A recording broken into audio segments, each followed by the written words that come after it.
CW Price 212 thick film screen printer. Runs on a 110 volts. Requires an air pressure of 60 psi approximately, and requires a vacuum pump that is not included.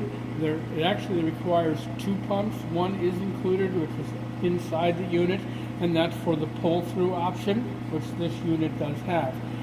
However, that for the hold down for the chuck, it does require a separate vacuum, which is not included with the system. On the front here, we have our main activators for the power. So that's for our emergency stop. And you'll notice that it has two green buttons, and that's so when this starts, you have to press both for safety reasons. This way both your hands are on there. Power is applied here.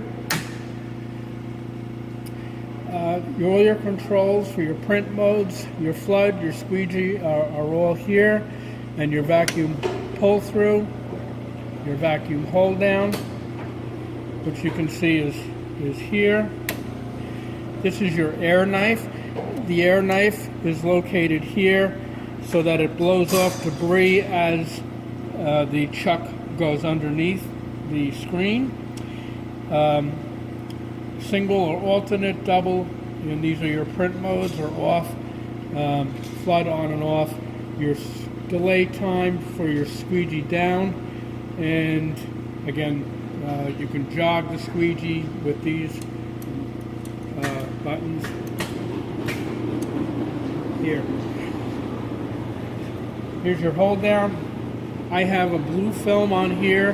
This is to simulate there being a piece of material that you were going to print onto. You'll have to adjust this chuck to your standards. Here is your connection, and there'll be a tubing included with this unit that'll connect here to the back of the chuck, and this is to simulate. I have this capped off to simulate the pull-through, and the pull-through gauge is located right here. So when we're running, if you can see that gauge, you'll see it activate when the pull-through would normally turn on.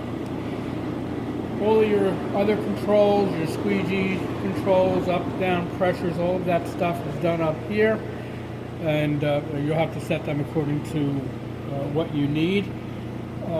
This opens up by a lever that is located under here. And you can hear that's air activated, so that allows you to change out your squeegee and your flood blade, which will be going here.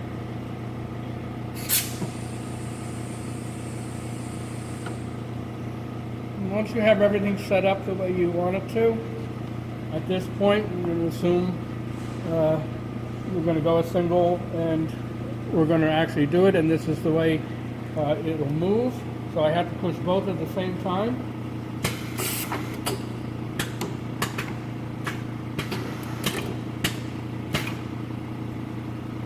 And that's one cycle. And on here is a counter, and every time it does a print cycle, it'll add to this counter, and there's a red button on here to reset the counter back to 0. And again, I'm going to do this another cycle here, and you can watch the pull-through turn on.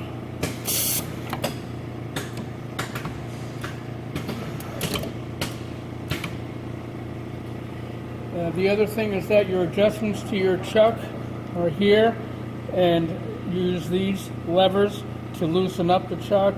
And you have your theta control here, and you have your X and Y here. On the bottom down here, you do have a vacuum foot switch, and that is for your hold down. And if you monitor the gauge here, you can see if I push on the foot switch, the vacuum is taken away. I release it. So that's a temporary switch so you can move things around.